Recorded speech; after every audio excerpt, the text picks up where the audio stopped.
Bonjour, bienvenue dans le canapé de Bi. Vous rappelez-vous qui vous étiez lorsque vous étiez enfant? Les dessins animés, les récréations, les jeux dans la cour, les amis imaginaires, ou bien encore les fameux goûters d'anniversaire. Ces doux moments d'enfance m'ont fait penser à l'enregistrement de ce nouvel épisode et les émotions de Greg Italo face au film qu'il a choisi. Vous connaissez la formule?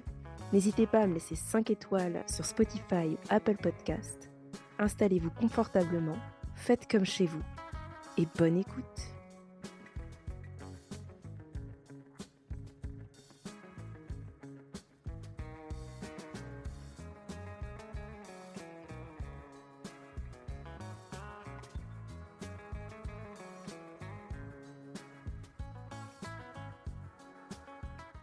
Salut Greg Italo, comment ça va?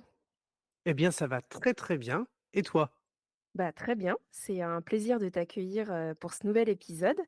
J'ai hâte qu'on puisse échanger ensemble et avec les auditeurs et auditrices sur le film que tu as choisi et sur tes émotions. Et pour commencer, est-ce que tu pourrais te présenter? Oui, bien sûr. Donc, moi, c'est Greg Italo. Donc, je suis critique cinématographique, producteur, chroniqueur et animateur du podcast Pédiprod, mais aussi animateur en radio. Et je suis spécialisé dans le cinéma en tout genre, à faire des petites critiques toutes les semaines. Tout ça, c'est un vaste sujet. Ouais. On va rentrer, dans le vif tout de suite. Est-ce que tu pourrais nous parler du film ou de la série qui a eu un impact ou des répercussions dans ta vie? Oui, bien sûr. Bah, le film que j'ai choisi, c'est le film L'île aux pirates, donc réalisé par René Harlin, sorti en 1995, mais en France, il est sorti le 14 février 96. Et c'est un film de cap et d'épée, d'aventure que j'adore. C'est un film de mon enfance parce qu'en fait, je l'ai découvert quand il est passé à la télé à l'époque. Puis je me souviens de cette époque où on enregistrait avec le magnétoscope parce qu'on n'avait pas Ouais. acheté la VHS. Oh C'est là une là! toute eh oui, je parle d'un temps que les moins de 20 ans ne pensent pas connaître, mais je pense que, on a, voilà, on a un peu connu ça, toi et moi. Et en fait, bah, voilà, c'est comme ça que j'ai découvert ce film. Alors par la suite, évidemment, je l'ai racheté en DVD, en Blu-ray, 4K, en steelbook. J'ai même acheté le laserdisc qui était sorti Waouh! à l'époque. J'ai réussi à le retrouver. Et puis j'ai aussi les BO. Je suis un très grand fan de ce film qui, en fait, n'a absolument pas marché, hein. Ça a été voilà, un échec commercial, énorme. Enfin, le film a coûté quand même quasiment, 100 millions, enfin, selon les sources, entre 90 et des fois, on peut aller jusqu'à 107 millions. En fait, c'est en comprenant la publicité ou non, mais ça encore, c'est encore une grande histoire, la pub autour de ce film. Mais on va trancher, on va dire qu'il a coûté 100 millions, il en a rapporté même 10 pas, à peu mais près, ouais, hein? c'est une catastrophe, hein. C'est une Ouais. catastrophe ce film. Pourtant, le film est bien. Et il y a beaucoup de choses qui expliquent, hein, ce naufrage, si on me permet ce jeu de mots, Oui. absolu. Justement, pour les auditeurs et auditrices qui, ne connaîtraient pas du coup, ce film ou qui ne l'auraient jamais vu, parce que grâce à toi, moi, tu vois, je l'avais jamais vu, donc Mmh. j'en avais entendu parler, mais je l'avais pas regardé. Est-ce que déjà tu pourrais nous faire un petit résumé, nous situer un peu l'histoire? Bien sûr. Bah, l'île aux pirates, comme son nom l'indique, c'est une histoire de pirates. Donc en fait, à la base, c'est une fratrie. Et c'est peut-être un avant du film qu'on n'a pas. Le film commence un peu in medias res, j'oserais dire. Mais en réalité, c'est un avant qu'on n'a pas. C'est en fait une fratrie de 4 frères. Donc Richard, Dog, Harry et Mordecai. Ils sont 4 frères qui en fait ont des bouts de cartes qui se sont partagés. Sauf que le seul qui n'en a pas eu, c'est Dog, parce qu'il est très méchant et très cruel. Et en fait, c'est un des bouts de cartes qui mène à l'île du Traquenard, comme ils disent. Donc, en gros, un peu l'île au trésor. Ça reprend un peu le schéma, le fameux schéma de l'île au trésor, peut-être livre qu'on a tous lu de Robert Louis Stevenson. Et il y a eu de multiples adaptations d'ailleurs. Bah, c'est un peu ça. C'est un film vraiment d'aventure de cap et d'épée. Et en fait, ces 4 frères qui, en fait, il y en a que 3 qui ont le bout de carte. En fait, le début du film commence où l'un des frères, Dog, veut prendre le bout de carte de Harry, qui est surnommé Black Harry Adams, donc en français c'est Harry le Noir. Mmh. C'est au tout début du film, vraiment après la séquence post-opening credits. Et en fait, donc le début commence où Dog veut prendre le bout de carte de Harry et il le tue. Il va devenir, enfin, c'est un meurtrier, hein, cet homme, Dog. Et en fait, il faut savoir que Harry a une fille qui s'appelle Morgan, Morgan Adams. Et en fait, Morgan va hériter du fragment de son père, donc la carte. Dog va la chercher, va essayer d'aller lui shipper son bout de carte pour pouvoir aller jusqu'à à trouver l'emplacement de l'île en fait. Et le début du film commence comme ça. Alors si les gens n'ont pas vu, j'incite fortement, donc je vais pas dévoiler la fin, mais c'est une grande chasse au trésor et c'est un film d'aventure avec donc Morgan Adams qui est interprété par Jenna Davis et qui va faire la rencontre de un mec qui s'appelle William Shaw, qui en fait, elle va l'acheter comme esclave dans une ville qui s'appelle Spitalfield. Voilà.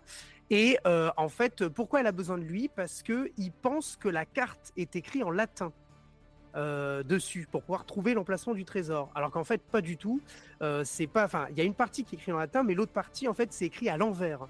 Et ça, ils vont s'en apercevoir enfin, voilà, leur petit périple.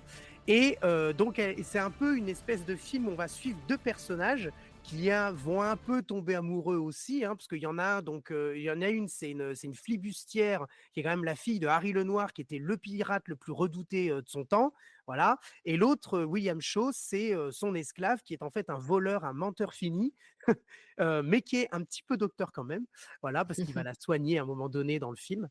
Et donc, on va suivre un peu leur aventure jusqu'à la fameuse île du Traquenard et ensuite la bataille finale. C'est vraiment un film de pirates où on a tous les codes de tous les films de pirates qu'on a déjà vus, en fait. Voilà. Complètement, waouh, un très beau résumé et merci beaucoup. Et justement, je rebondis sur ce que tu disais. Donc, pour celles et ceux qui ne connaîtraient pas, en tout cas, Jenna Davis ou si son nom et vous évoque quelque chose, elle a été notamment très connue auparavant, donc quelques années plus tôt avant ce film, en 1991, pour le film Thelma et Louise. Voilà, donc Oui, c'est absolument, c'est tout à important fait. de le rappeler. Et du coup, pour recontextualiser un petit peu l'ambiance dans laquelle tu as vu ce film, comment tu en as entendu parler? Est-ce que quelqu'un t'en a parlé? Est-ce que tu t'es dit, «Voilà, j'ai envie de le regarder»? Est-ce que tu étais tout seul? Comment ça s'est passé un petit peu? Bah, en fait, pour être tout à fait honnête, c'est ma maman, à qui je dois beaucoup dans le monde du cinéma, dans ma vie évidemment, mais surtout dans enfin, là, dans ce cas-là, dans le cinéma, parce qu'elle m'a fait découvrir beaucoup de choses. Elle m'a fait découvrir Star Wars, qui est aussi une grande saga, très doudou, pour moi, que j'adore. J'ai commencé avec la trilogie originelle évidemment. J'ai grandi avec la prélogie, mais avec la trilogie originelle, je l'ai vue avant. Et là, bah, pourquoi je parle de ça? Parce que L'Île aux pirates, c'est pareil. C'est-à-dire qu'en fait, c'est un film, qui était passé à la télé, que maman a enregistré et que j'ai regardé. Je ne l'ai pas malheureusement pas découvert en salle parce que moi je suis de 94, le film est sorti en 95, ça aurait été un peu compliqué, enfin Oui, en 96 en France. Et puis, après, comme ça a été un bide monstrueux, il n'est pas ressorti, parce que souvent il y a des films qui ressortent, hein. Là, il n'est oui. pas ressorti. Bon, pour diverses raisons qu'on pourra peut-être évoquer après, mais voilà, il n'est pas ressorti, ça a été catastrophique et moi je l'ai connu dans le début des années 2000, donc voilà, j'ai une attache particulière en fait, par rapport à ce film parce que c'est clairement le film qui m'a, permis voilà, d'aimer les films de pirates et cetera et cetera.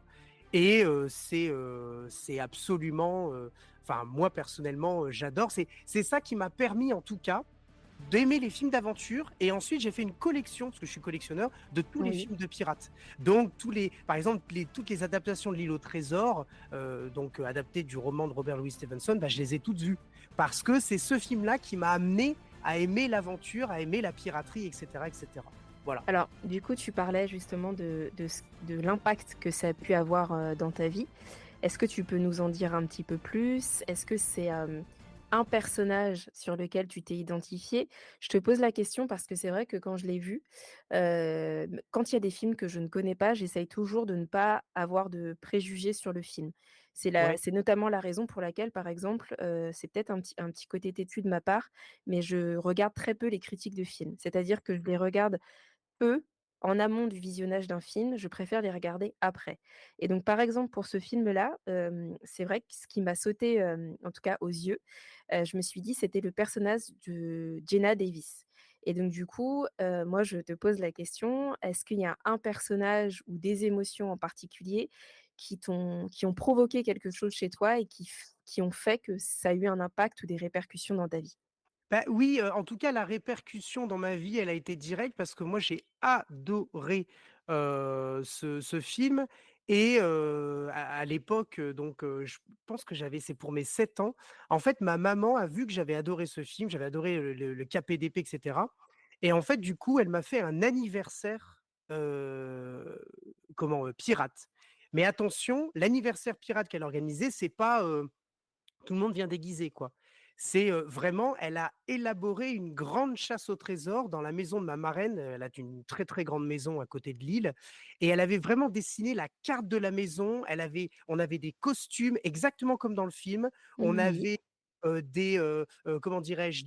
La carte, au trésor, c'était une carte qu'elle avait écrite, qu'elle avait brûlée, tu sais comme un Ouais, parchemin. ouais, Enfin, ouais. elle avait fait tout parce Waouh! que j'avais adoré ce film et donc même on a fait des équipes et on avait des équipes et il y avait toujours un chef d'équipe et le chef d'équipe, il avait un nom, de pirate. Donc par exemple, si c'était une femme, le personnage qui a inspiré Morgan Adams interprété par Geena Davis, Oui. il y en a 2, il y a Anne Bonny ou Mary Read et donc bah, on avait tous un nom, les chefs d'équipe, un nom de personnage donc il y avait, Barbe-Rousse, Barbe-Noire et cetera. Enfin Oui. bref et c'était absolument, absolument génial, quoi et donc enfin je voilà, je m'en souviens, c'est vraiment l'émotion que j'ai, derrière. C'est au-delà du film comme ça que j'ai regardé, que j'ai aimé, c'est que derrière, ma mère avait vu que j'avais adoré le monde des pirates et donc du coup, elle m'avait fait un anniversaire pirate et c'était absolument fabuleux.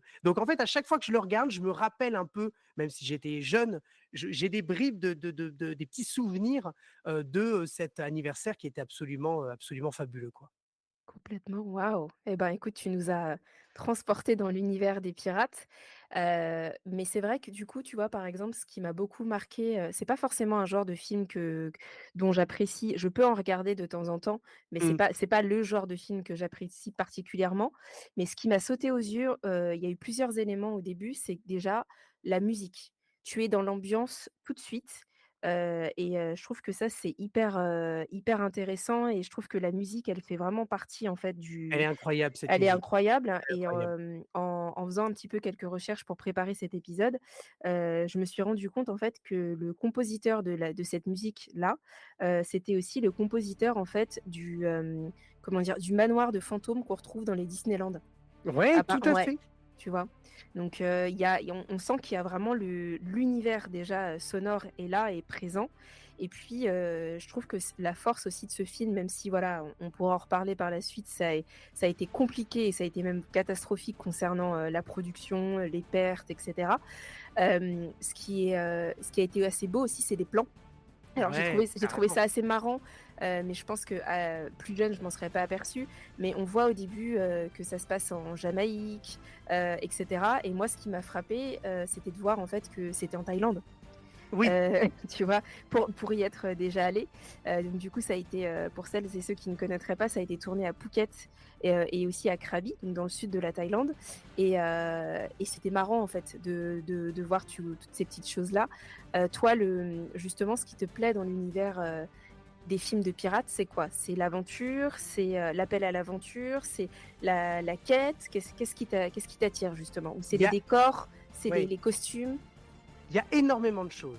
Je pense que tous les points que tu viens d'aborder, sont essentiels pour faire un bon film de pirate. Ce que disait, René Harlin quand il a été interviewé en 1995 pour la sortie du film, il disait que lui, il est, donc rappelons, hein, René Harlin, il est finlandais, hein, d'accord? Mmh. Donc ça vient il est donc d'un pays, il disait: «Moi je suis d'un pays, où, la mer, les bateaux, c'est chez nous.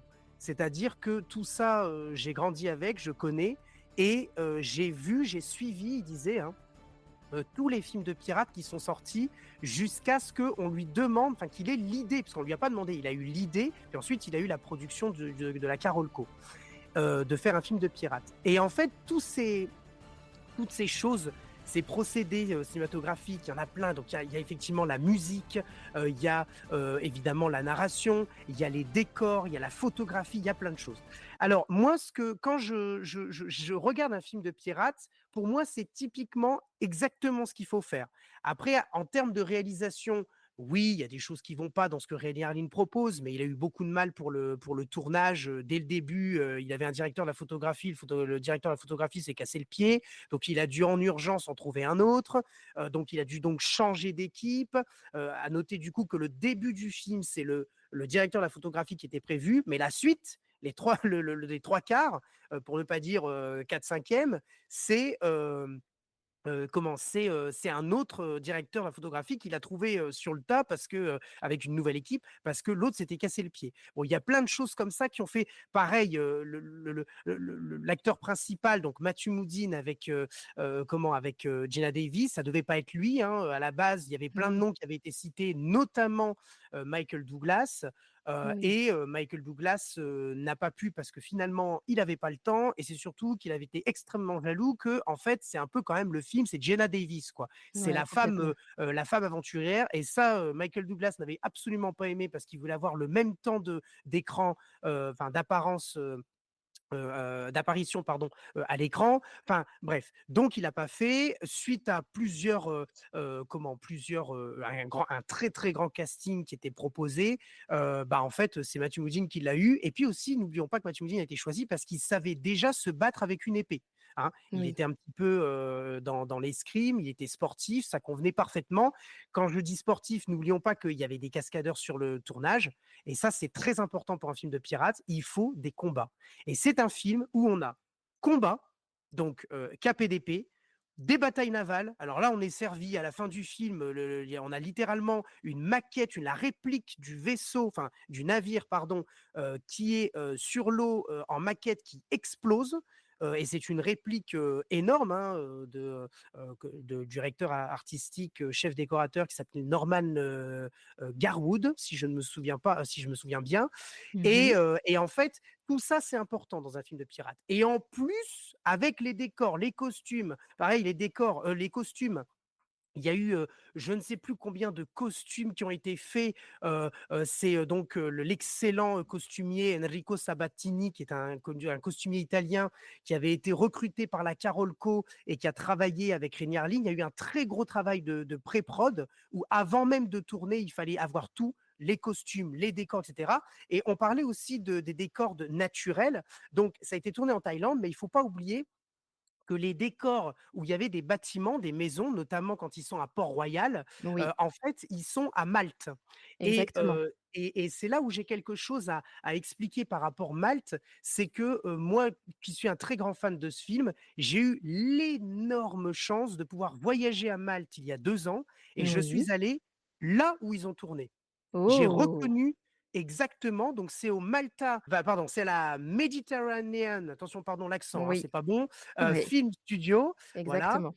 Mmh. Et en fait, c'est sur le côté parce que, pour la petite histoire, Port-Royal, ils se sont dit: «Bon, qu'est-ce qu'on fait? On est à Malte, est-ce que, ce qui serait bien, c'est d'avoir un décor parfait?» Et Malte est un décor parfait en soi-même, d'accord? Et ils ont dit voilà, donc c'est au tout début du film, hein, quand ils sont à Spitalfield et ils disent, quand elle va libérer Shaw qui est en prison parce qu'elle l'achète, c'est son esclave, ces scènes-là, en fait, ils se sont dit: «Qu'est-ce qu'on fait?»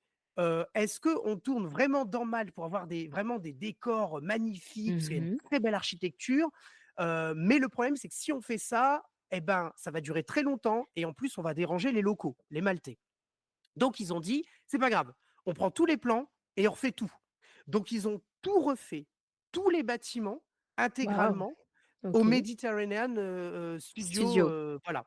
Et donc, du coup, qu'est-ce qui s'est passé? C'est qu'ils ont mis énormément de temps, mais finalement, c'était plus facile de les refaire que d'utiliser, l'architecture de Malte. Par contre, ils se sont inspirés de l'architecture qu'il y avait sur place, d'accord? Une fois qu'ils ont tout refait, ils ont quasiment tout détruit. Parce qu'en fait, il faut savoir qu'il y a des explosions qui sont quand même assez spectaculaires dans le film, Oui. notamment dans cette fameuse scène où ils sont à 2 sur le carrosse, ils essayent de s'en aller de Port-Royal parce qu'ils ont mis à feu à 100 une une ville. Et d'ailleurs, j'en profite pour dire que Matthew Modine incarne vraiment le personnage très comique parce qu'il dit: «Vous passez pas inaperçu quand vous voyagez». Enfin, forcément, la ville, elle a explosé. Enfin, il Ouais, est excellent ce personnage qui a un petit peu de comique derrière, en fait. C'était le but de Rainier. Il voulait pas uniquement faire un film dramatique, en fait, hein.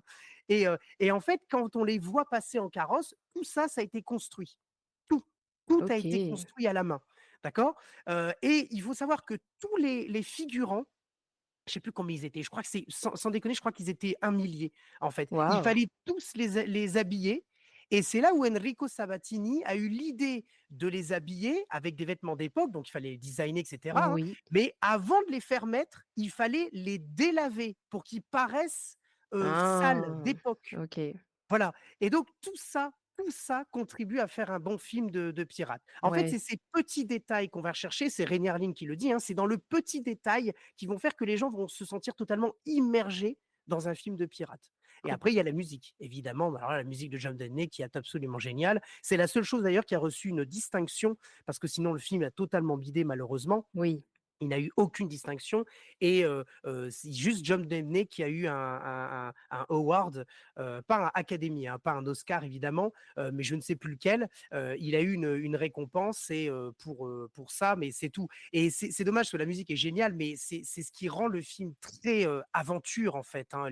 Les scènes où il y a des capes d'épée, les batailles navales, tout ça, c'est ce qui rend un film de pirate excellent, en fait. Ouais.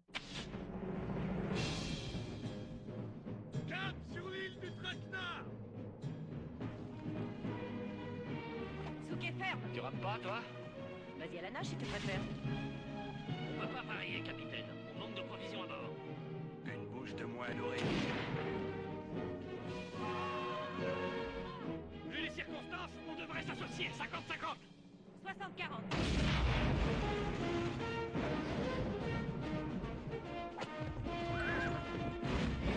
C'est la première fois que tous les canons d'un navire me tirent dessus.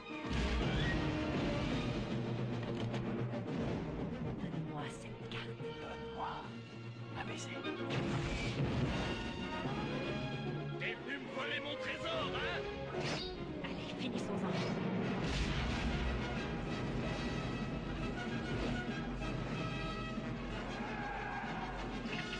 C'est moi. On va y faire.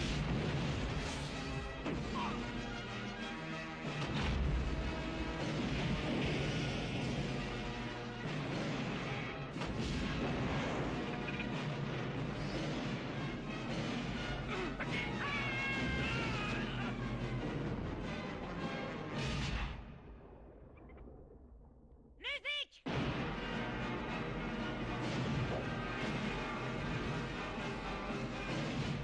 J'adore ça. J'adore ça.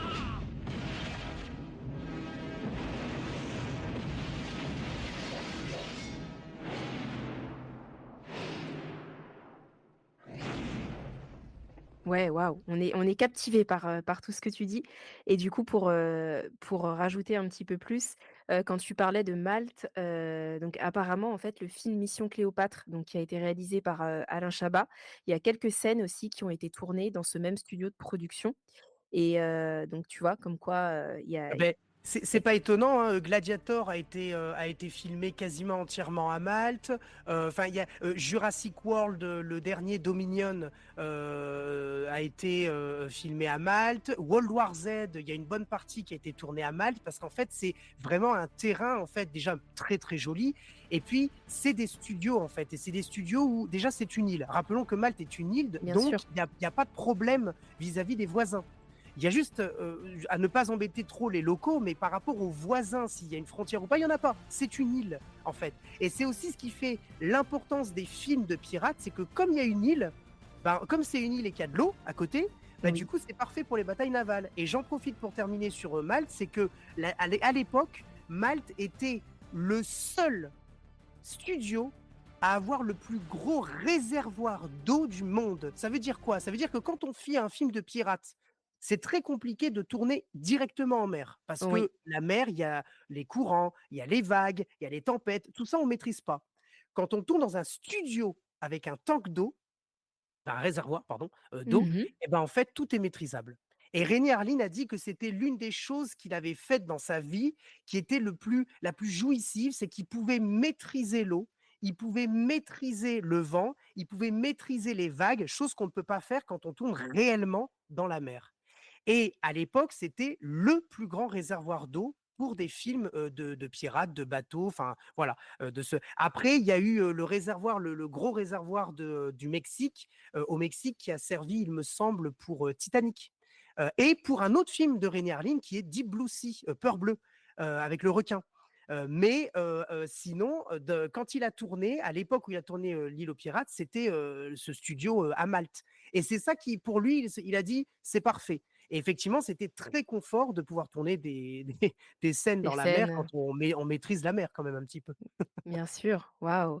En fait, pour revenir un petit peu plus sur le personnage principal, du coup, qui est, incarné par, Geena Davis, même si, tu vois, comme on le disait, ce film, ça a été un peu un fiasco, en termes de rentrée d'argent, donc par rapport au studio de production. Ce qu'il faut savoir, c'est que le studio de production avait déjà quand même produit Rambo et Basic Instinct, donc qui avait quand même déjà des films qui étaient bien portés et qui avaient rapporté.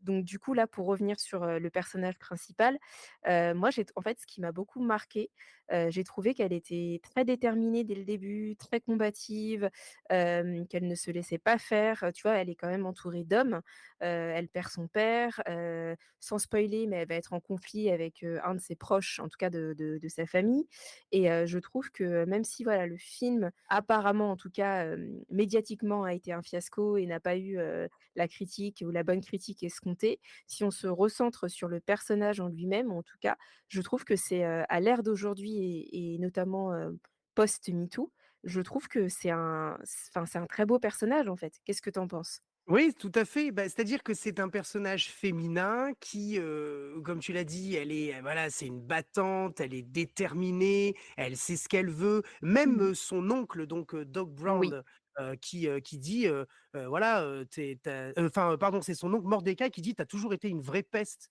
parce qu'en Ouais. fait, elle contredit les gens. Elle est déterminée, elle a sa propre mentalité, et ça n'empêche pas, parce que effectivement, tu as dit qu'elle était au milieu de plein d'hommes. Et dès le début du film, elle dit, bah, pour remplacer mon père, choisissez-moi, c'était le vœu de mon père à sa mort, et il m'a légué ceci. Et donc, c'est la carte de son père, le fragment de carte de son père. Mmh. Et c'est pour ça que les autres vont voter. Donc, elle demande au quartier maître, qui est Monsieur Blair, celui qui a les tatouages la figure. Enfin, c'est pas elle, c'est Glasspool qui lui demande. Glasspool demande à Blair, et Blair va choisir. Il dit, Harry vous a choisi, je vous fais confiance, voilà. Et donc, elle devient la capitaine du Morning Star. Le Morning Star, c'est le bateau de Harry. Et donc, déjà, femme capitaine, déjà, bam, dès le début, on sait qu'elle a un très Oui. grand rôle, on sait que c'est une femme battante, on sait que voilà, même si Monsieur Scully aurait bien voulu avoir être le capitaine, chose qu'à un moment donné il va voir, mais on dévoile pas trop, voilà. Mais effectivement, non, ce sera pas Scully, ce sera Morgan Adams.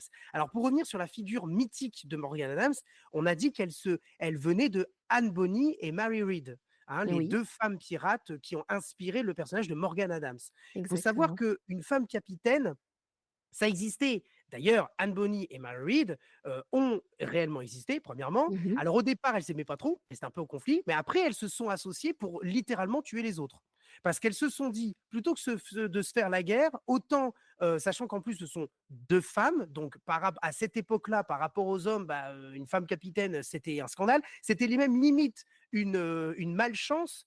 euh, Enfin, ça portait malheur, pardon, d'avoir une femme à bord déjà. Donc, Mmh. c'était pas ouf, quoi. Et là, une femme capitaine qui a son propre bateau, on passe un cap, quoi. Donc, ça montre déjà dès le début son impact. Et aujourd'hui, si on doit revenir sur les mouvements féministes, hashtag MeToo, etc., etc., ce qui est Oui, intéressant, c'est que c'est un film qui peut se regarder aujourd'hui parce qu'on voit une femme qui est totalement déterminée. C'est une femme qui complètement. dit, j'ai un trésor à aller chercher, je vais aller Oui, chercher. Et je n'ai absolument pas peur de mon oncle qui veut me tuer, qui a tué mon père, qui va certainement tuer d'autres personnes durant le film, mais on va pas dire qui. oui. Mais voilà. Et moi, je n'ai pas peur de lui. J'ai un trésor à aller chercher. J'ai un équipage à nourrir. J'ai un équipage qui est derrière moi. Je suis voilà. Et elle est même pas chef. Elle est leader. C'est totalement Complètement. différent. C'est-à-dire Mmh. qu'elle va emmener ses troupes, mais elle est avec ses troupes. Enfin, quand je dis Exactement. troupes, c'est son équipage. C'est-à-dire qu'elle Oui. dit pas: «Allez-y, battez-vous, je regarde à l'arrière», quoi. Telle Mmh. une Napoléon, qui, regarde ses hommes mourir au combat de loin au loin pour savoir si la bataille est finie. Pas du tout. Elle donne des ordres, elle est dans le bateau, monsieur Blair est à la barre, elle donne des ordres aux canonniers et elle tire, à la fin, la bataille est époustouflante et on voit qu'elle se bat beaucoup. De toute façon, l'objectif de Renée Harlin était très simple, c'était de montrer que cette femme pirate aurait pu exister dans l'histoire. Morgan Adams, elle n'a pas existé, ça a été Married ou Anne Bonny, on n'a jamais eu de Morgan Adams, mais de montrer que ça aurait pu se passer. Et effectivement, ça s'est passé avec un nom différent, mais ça s'est passé. Ouais. Et du coup, tu disais tout à l'heure que tu l'as regardé, justement, pour, l'enregistrement de cet épisode. Quelles ont été tes émotions? Qu'est-ce que ça a provoqué chez toi, du coup, le fait de le regarder, voilà, hem, récemment? Bah, en fait, alors à l'époque, moi quand on est petit, on adore, les films moi personnellement j'aimais bien, hein, tout le monde se battait. Alors moi Mmh. je vais raconter ma vie là, hein, mais je regardais le film et puis une fois que le film était fini, je prenais mon épée et puis hop, hop, hop, je commençais à tuer tous les pirates, les méchants là et puis aller chercher le trésor. Évidemment, voilà, et puis après j'ai fait ça aussi avec les Playmobil aussi. Il faut savoir que je suis un très grand fan des Playmobil, donc voilà, donc j'ai fait pareil et d'ailleurs chez moi, j'ai un étage, DVD et dans mon étage DVD, il y a des Playmobil qui viennent, illustrer un peu tous les films de Mmh. pirates. Voilà, j'ai fait une petite base, comme un enfant de 5 ans, mais moi j'adore et donc en fait, c'est ce sentiment, heu déjà très, aventurier, très gamin finalement. C'est Matthew Modine qui disait que c'était un rêve pour lui d'incarner un pirate parce que quand il était gamin, lui-même, il voulait devenir un pirate, quoi et donc Matthew Modine a dit: «Quand on m'a proposé ça, j'ai dit oui direct». En plus, il savait déjà se battre à l'épée donc évidemment, on imagine bien, qu'il était très content. Aujourd'hui, je revois ce film, tout simplement, ça me procure évidemment de la nostalgie, parce que, c'est un film ce que j'ai regardé, énormément de fois. Je crois que j'ai même épuisé la VHS à l'époque sur laquelle on avait gravé, comment le film qui était passé à la télé. Après, je l'ai revu, en DVD en Blu-ray. C'est un film qui m'inspire déjà nostalgie, mais je trouve aussi que, c'est un film qui quand on regarde un film comme ça, on se dit: «Waouh, tout ce travail qui finalement, malheureusement, c'est Rémi Harlin qui le dit lui-même, il dit: «Punaise, vu ce que ça rapportait, on aurait mieux fait d'aller faire une partie de foot ou de jouer aux cartes». Parce qu'il dit, franchement, il dit qu'il a appris beaucoup de choses, qu'il a beaucoup aimé faire ce film, mais qu'en fin de compte, pour que ce que ça a rapporté, voilà, c'était un peu dommage. Mais en fait, quand on regarde ce film, je pense pour moi, ce film, c'est un apprentissage, en fait, comme le dit très bien, Rémi Harlin. C'est-à-dire qu'en fait, il a appris beaucoup de choses et nous, en tant que spectateurs, on apprend qu'un film, en fait, c'est ça. C'est-à-dire que c'est beaucoup de décors, beaucoup de tournage, c'est des conditions très compliquées parce que la mer est capricieuse, parce que, les endroits naturels, sont capricieux des fois. Faut pas déranger les locaux aussi qui y vivent. C'est pas uniquement, tel un Avengers qui va se filmer dans un studio, voilà et sur fond vert et basta. D'ailleurs, des fonds verts, il y en a très, très peu dans le film. Il y en a quelques-uns évidemment, mais il y en a très, très peu et quand on dit fond vert, c'est parce que c'est une projection, sur un écran, mais c'est pas un studio entier qui est en fond Oui, vert, hein, voilà, mais sinon, quand vous voyez de l'eau, c'est de la vraie eau, quoi. En gros, c'est ça que je veux dire, quoi. Je veux dire, ouais, c'est à un moment complètement. donné, voilà. Donc à la différence, par contre, dans les Pirates des Caraïbes qui après vont arriver, où il y aura beaucoup plus de fond vert et donc moi, personnellement, c'est un film qui me rappelle un peu mon enfance et puis surtout qui me dit quand je regarde ce film, je dis: «C'est ça faire un film» et c'est énorme, en fait. Il y a tout ça derrière. Quand Mmh. on sait, il y a des fois, on regarde des films puis on se dit: «Ah mais en fait, c'est compliqué de faire un film». Enfin, Complètement. c'est on a l'impression qu'on se dit, des fois, on regarde un film, on le juge, hein, très, très facilement. On dit: «Wow, c'est nul», ou alors: «Wow, ils auraient mieux fait de faire autre chose». Moi, il y a un truc qui m'agace, moi, quand j'entends des critiques, c'est, un film vite vu, vite oublié. Bah non, en fait, si tu l'oublies, c'est que tu as pas de mémoire. Un film, déjà, c'est très compliqué à faire, déjà. C'est beaucoup d'argent investi et heu, on le voit. Après, effectivement, on peut oublier parce que le film ne nous a pas marqué. Mais quand on l'a vu, on a su que on sait qu'il y a eu du travail qui a été fourni. C'est aussi pour ça que moi, personnellement, je trouve ça très important. C'est comme les livres, d'acheter le livre. Bah, je trouve ça très important d'acheter le DVD parce que c'est un produit qui est terminé. C'est une œuvre artistique. Et moi, quand je regarde un film comme ça, je me dis, mais les explosions, tout ça, c'est fait à la main. Quel travail. Après, je dis pas que c'est un chef-d'œuvre. Hein, attention, hein, je suis Mmh. bien conscient que c'est pas un chef-d'œuvre. Mais il y a une espèce de respect, en fait, vis-à-vis de ce genre d'œuvre, notamment où tu as plein d'explosions, plein de trucs, où je me dis, waouh, quel travail derrière. Oui, c'est pas un chef-d'œuvre, mais on a quand même beaucoup de gens qui ont travaillé dessus. On voit qu'ils ont pris du plaisir, surtout quand on regarde les photos de tournage, etc. Moi, j'ai accès à des documents sur ce film qui sont un petit peu rares parce que je les ai achetés. Oui. Par exemple, j'ai réussi à récupérer le dossier de presse de l'époque qui était sorti. Euh, on se dit, mais waouh, quoi, on sent qu'ils ont vraiment pris du plaisir. Malheureusement, ça n'a pas eu l'effet escompté, hein, Ouais. l'effet qui était attendu. Mais voilà. Donc, si je devais résumer, ça serait nostalgie, respect et évidemment, on reste un enfant. Quand on regarde un film de pirate, on est un enfant. Ouais. On est dedans et on joue avec eux à tirer avec le canon et à se battre à l'épée, quoi. Complètement. Mais c'est vrai que je partage ton ressenti sur, ce qu'est un film, en tout cas ce qui a le processus créatif qui emmène à l'œuvre qui arrive. Parce que ça, on l'a un petit peu évoqué, donc notamment dans l'épisode 1 donc de la saison 3 avec Elliot, sur le film, donc The Impossible, où, justement aussi les conditions de tournage ont été très difficiles, très, ouais, très, ouais, très compliqué et pour en arriver à ce résultat-là à l'écran et c'est vrai qu'en préparant cet épisode, tu vois, autant le film, j'ai pas forcément, le personnage, j'ai vraiment accroché. Parfois, le scénario, j'ai trouvé ça un petit peu lent et cetera. Mais par contre, en regardant le making of, parce que depuis que je suis toute petite, je suis passionnée par les making of et de voir comment, en fait, on arrive à produire des œuvres comme on les regarde, nous tous, et toutes et ben, du coup, je me dis, là, pour ce film-là, je me suis dit: «Mais en fait, oui, certes, j'ai peut-être pas forcément apprécié ce film, mais par contre, il y a eu du travail». Il y a eu, comme tu le dis si bien, il y a eu du travail, il y a eu de la technique, il y a eu plein de choses, en fait et un film, c'est pas juste, le résultat d'1 h 30 voire 2 heures qu'on voit, c'est ça parfois, ça met du temps. Tu vois, je suis toujours, étonnée parfois de voir qu'il y a certains films qui mettent, je sais pas 5 ans, 10 ans, que le projet n'aboutit pas, il y a eu justement des acteurs qui ont dit oui, mais d'autres qui disent non. Enfin, de voir en fait toutes ces étapes-là et comment ça concourt au résultat.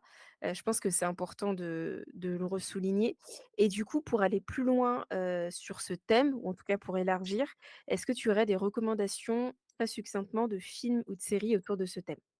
Oui, bien sûr. Bah, déjà, moi, je conseille aux gens qui veulent, s'ils ont jamais réellement vu de film de pirates ou qui sont pas vraiment passionnés, mais qui veulent quand même regarder un petit peu plus, il faut voir les adaptations de L'Île au trésor. Et moi, je conseille vivement celle de 1990, si je ne m'abuse, qui est celle avec Charlton Heston, Christian Bale, Christopher Lee, Julian Glover. Enfin, il y a un casting exceptionnel et elle est géniale. Cette adaptation est géniale. C'est une adaptation télévisée Mmh. mais c'est un téléfilm quoi, mais elle est très, très bien.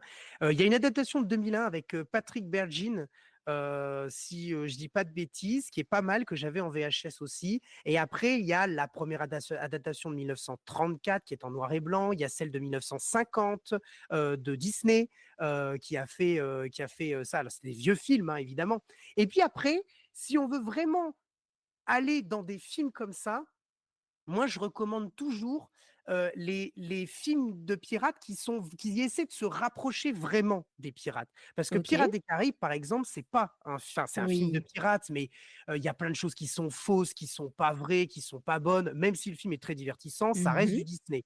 Oui. Attention, le 1 est très bien, la première trilogie aussi, bon, on va dire que le reste, c'est un peu moins bien, mais bon, voilà.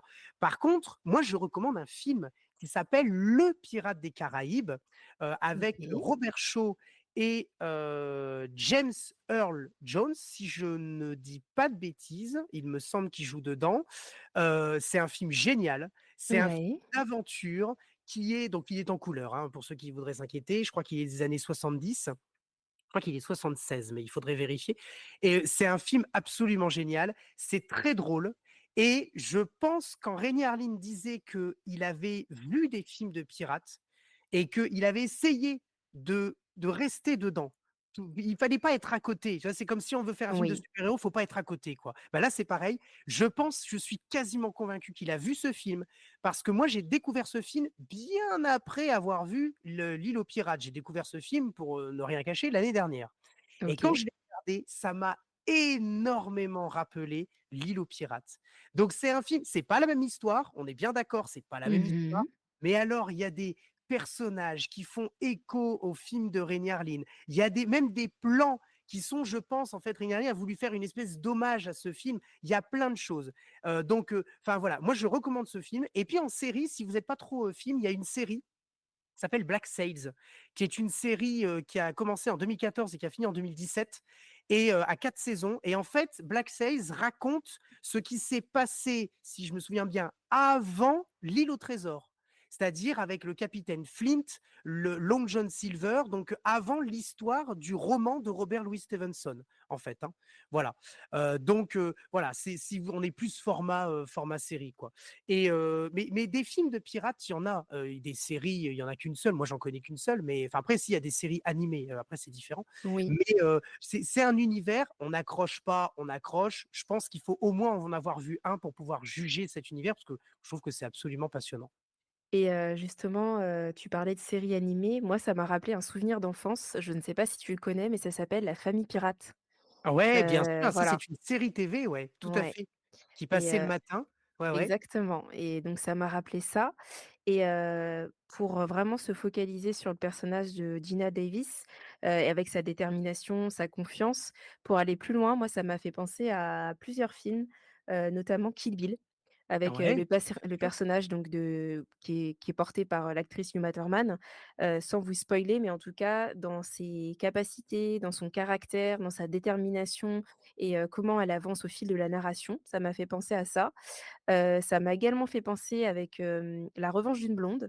Je sais pas si tu l'as Ouais, vu? ouais, ouais, ouais. Voilà, donc avec Reese Witherspoon pour celles et Witherspoon. ceux Ouais. voilà, pour celles et ceux qui ne l'auraient pas vu, voilà, parmi vous et le dernier film, c'est Charlie Angels, donc Ah avec oui. les 3 voilà, tu vois? Évidemment, la femme qui sait se battre, qui prend beaucoup d'initiatives, qui n'attend même pas quelque chose d'un rapport supérieur, d'un ordre, non. La femme qui y va, la femme qui, enfin, je veux dire, une femme, quoi. Enfin, je veux dire, on Voilà, n'a pas besoin de dire quoi que ce soit, c'est une ouais. femme, quoi. Enfin, je veux dire, voilà. Et en fait, mais tout à fait. Et ça, c'est important. Et ça a été même repris après, par exemple, dans Star Wars, dans le film Rogue One, où Mmh. la Felicity Jones qui incarne Jyn Erso, c'est elle qu'on suit durant tout le film. Oui, elle est assistée, elle est avec Cassian Andor, interprété par Diego Luna, mais c'est Felicity Jones qu'on regarde dans ce film. C'est Bien Jyn sûr. Erso. Eh ben, c'est pareil, en fait. Ce sont des films où, en fait, on ne pense pas réellement dans ce genre de film qu'on va voir une actrice principale, qu'on va voir un personnage féminin fort, et heureusement, oui, bien évidemment qu'on l'a, parce que oui aussi, on avait des femmes pirates, elles étaient capables de faire tout ce que fait Morgan Adams. Absolument. Et du coup, quel est le film ou la série dont tu ne te lasses jamais de regarder? Vraiment ton Al film doudou, chouchou, quel alors est le moi, en fait, il y en a pas qu'un, ce sont des films, hein. C'est mmh. une collection. En fait, il faut savoir donc ça n'a rien à voir avec l'île aux pirates. Il faut savoir que, là, je vais raconter un petit peu ma vie. Quand je rentre chez moi, je mange, comme beaucoup de gens, hein. Le soir, on doit Oui. un petit peu manger quand même et en fait, le temps moi, je mange très rapidement. C'est pas bien, faut pas faire ce que je fais. Je mange très rapidement et en fait, le temps de manger, je regarde, je me mets un petit film. Mais en fait, je me mets 10 minutes, quoi, même des fois, c'est 5 minutes, c'est pas bien. Et en fait, c'est toujours les mêmes films, ce sont les Bud Spencer et Terence Hill. Ce sont des films Ah! et ce sont des western spaghetti. Ce sont des films que j'ai encore une fois regardés quand j'étais petit, mais des dizaines et des dizaines de fois et qu'aujourd'hui je connais Par vraiment, cœur. voilà, je peux même faire les dialogues en fait. J'ai même plus en fait, c'est très rigolo parce que je mange, je regarde mon assiette, je regarde même plus la télé. J'écoute juste, mais je sais ce qui se passe à la télé en fait. Avec le dialogue, je sais exactement ce qu'ils vont dire, le plan qui est fait, les personnages qui sont, voilà. Et en fait, bah, pas plus tard que tout à l'heure, pardon. Je regardais, Maintenant on l'appelle Plata, qui est un film de 1972, qui est là, on est à l'apogée de ce qu'ils savaient faire parce qu'on est juste après les Trinitas. Pour ceux qui connaissent un peu, Bud Spencer et Terence Hill, il y a voilà, il y a plus beaucoup de films, hein. On l'appelle Trinita, on continue à l'appeler Trinita. Maintenant on l'appelle Plata, Cul et chemise, Deux super flics, Père impair, Quand faut y aller, enfin bref, il y en a plein. Et donc moi, c'est des films que je regarde tout le temps, tout le temps. Et pourquoi ce sont des doudous? Parce que c'est des films que je regardais quand j'étais petit. Premièrement, encore une fois, ça passait à la télé, maman les avait enregistrés, je les ai, Mmh. j'ai vraiment, éclaté la VHS au possible et après j'ai eu l'idée en réalité, de les collectionner en DVD et d'en apprendre plus sur leur carrière, sur tout ça. Donc ça, c'est le côté un peu critique, de ces dernières années là avec mon podcast Oui.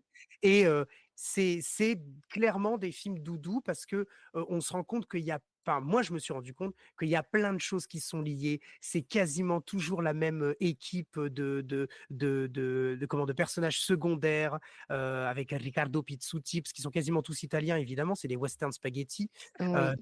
voilà. Enfin voilà, c'est vraiment des films que j'aime beaucoup, encore importés par un élan nostalgique, mais c'est des films que j'aime énormément regarder comme ça, même 10 minutes, je m'en fiche. De toute façon, moi, je vois 10 minutes du film, j'ai l'impression d'avoir vu le film Ouais, entier tellement je le c'est connais. marrant et très brièvement, est-ce que tu pourrais nous parler de la première fois ou de l'une des premières fois où tu es allé au cinéma?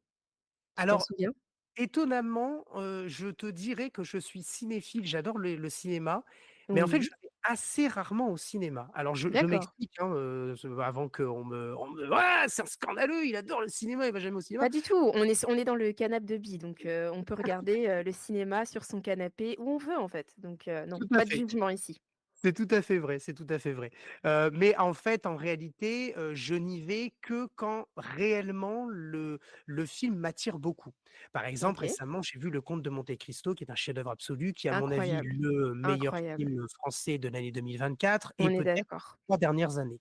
Ouais, on est Mais d'accord. voilà, mais je vais assez rarement au cinéma parce qu'en fait, moi, quand il y a un film que je veux voir, mais que j'ai pas vraiment le temps d'aller au cinéma, premièrement, et puis deuxièmement, bon, je trouve que c'est assez cher et si j'y vais tout le temps, après on peut me dire: «Ah oui, mais tu peux prendre un abonnement». C'est vrai, je peux prendre un abonnement, mais du Mmh. coup, il faudrait que je le rentabilise et j'ai pas le temps.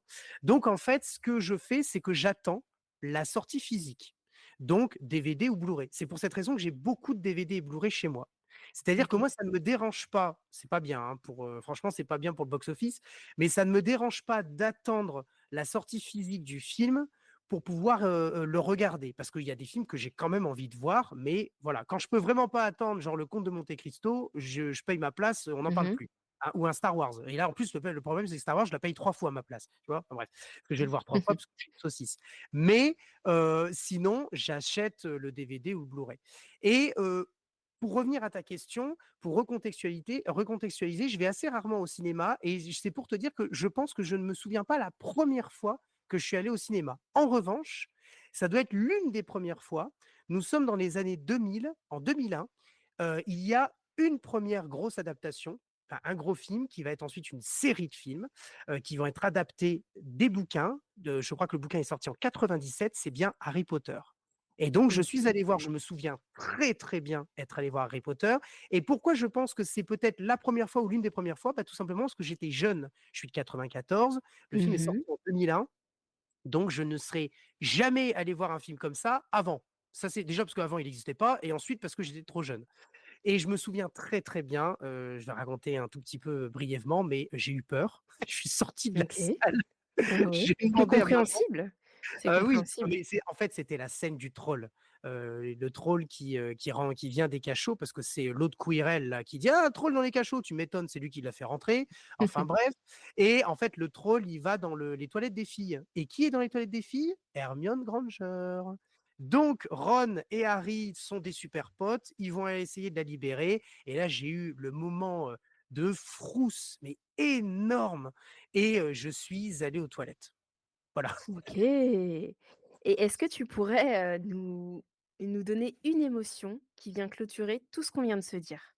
Alors tout ce qu'on vient de se dire, moi je pense qu'il y a qu'une seule émotion qui en fait c'est pas alors c'est une émotion en langue étrangère, mais je vais essayer de la traduire. Oui. Cette émotion, c'est donc moi je suis, brésilien, donc je parle portugais. Cette émotion, c'est saudade et Mhm. saudade, en portugais, ça veut dire c'est un mélange de beaucoup de choses, c'est un mélange de nostalgie, de respect, de sympathie, de bien-être. Ça se traduit pas, en fait. Vous pourrez peut-être trouver une traduction dans un dictionnaire, mais en réalité, les Brésiliens ne disent qu'en langue étrangère, ça ne se traduit pas. Le fait de se sentir bien, aussi bien avec grâce au passé, mais parce que dans le présent, on est bien. C'est exactement ce que je ressens quand je regarde L'île aux pirates. En fait, au moment où je le regarde, je sais ce que je vais voir. Je sais parfaitement ce que je vais voir. Je connais Mhm. les répliques, je connais tout. Mais je redécouvre le film. Je suis dans un état de bien-être parce que ça me rappelle comment je l'avais vu avant, Oui. mais ça me met dans l'instant présent de comment je le regarde maintenant pour Mhm. que à mon prochain visionnage dans le futur, je puisse redécouvrir des choses que je n'avais peut-être pas vues ou que j'avais oubliées. C'est aussi pour cette raison que je ne regarde pas ce film tout le temps. Je le regarde régulièrement, mais pas tout Oui. le temps. Voilà. Ok, super. Bah écoute, merci beaucoup. Eh ben, je t'en prie, merci à toi de l'invitation. J'espère que cet épisode a résonné avec vous, avec votre histoire, vos émotions. N'hésitez pas à venir échanger avec moi sur Instagram, dans les commentaires ou en DM. On se retrouve pour un prochain épisode. À très vite.